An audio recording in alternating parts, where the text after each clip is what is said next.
The FBI says with Abscam, quote, when the dust settled, one senator, 6 congressmen, and more than a dozen other criminals and corrupt officials were arrested and found guilty. In the House and Senate, members of the ethics committees, they recommended expulsion for 2 members. So here's the question. Could we be looking at a similar wave of censures or even expulsions given the impending investigations being rumored about maybe almost 24 members behind the scenes when it comes to sexual misconduct? Are the committees really willing to do it? Today I talked with Jason Dick, the managing editor at Roll Call, which is incredibly well sourced here in Washington. Jason, 2018 looks to be the year of ethics, and specifically ethics committees on the Hill if they do what they've said they're going to be doing. How do you think it's going to work out internally, given the current dynamics, socially and politically?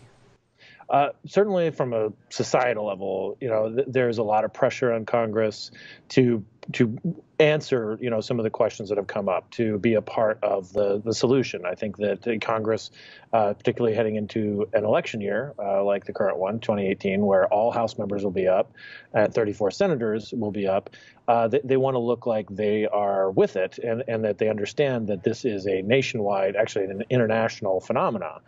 One of the sort of the stars of the freshman class among Democrats, Catherine Cortez Masto, who replaced Harry Reid in the 2016 election, she sent a letter to the leaders of the Senate Ethics Committee to say, hey, I think this is a great time for us to renew your policies and make sure that they're transparent and make sure that when somebody is accused that we make sure that they're investigated promptly and fairly, and they're either that there's some sort of judgment that they get without having something linger over a course of months or even years.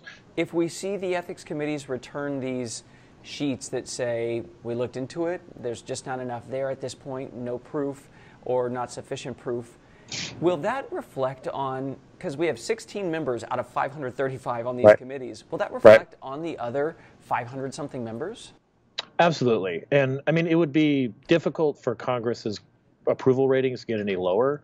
John McCain likes to joke that when he's presented with these numbers that 10 or 12% of the public approves of Congress, that he's like, wow, I didn't know that I had that many friends and family. So it would be difficult for them to be dragged any lower, but certainly it does reflect upon the body itself. There is a narrative, that Congress protects itself. Whether that's deserved or not I'll leave to other people, but that's certainly a feeling amongst the public. And if nothing were to come of this, it would be like, is the fix in? Is there a trust among members that they are going to get a fair shake with their colleagues who are serving on thof committees and investigating them? For the most part, though, the Ethics Committee doesn't really recommend too much. You're right. They do take their time. Part of the issue is that they need consensus. They can't a majority. That's the way it's designed. A majority of one party can't just sort of bum rush a judgment. So it's kind of like the judicial system in the United States, is that it's designed to sort of make sure that everybody gets a fair shake, and sometimes that means that you err on the side of caution. Are you hearing about percolating investigations out there right now? And what do you make of that so many could be coming up? Until some of these come forward, we're all, we don't want to disparage people either. I mean, we want to report on something solid, but we have to be very careful because we don't really want to report on rumors. We want something to be kind of solid.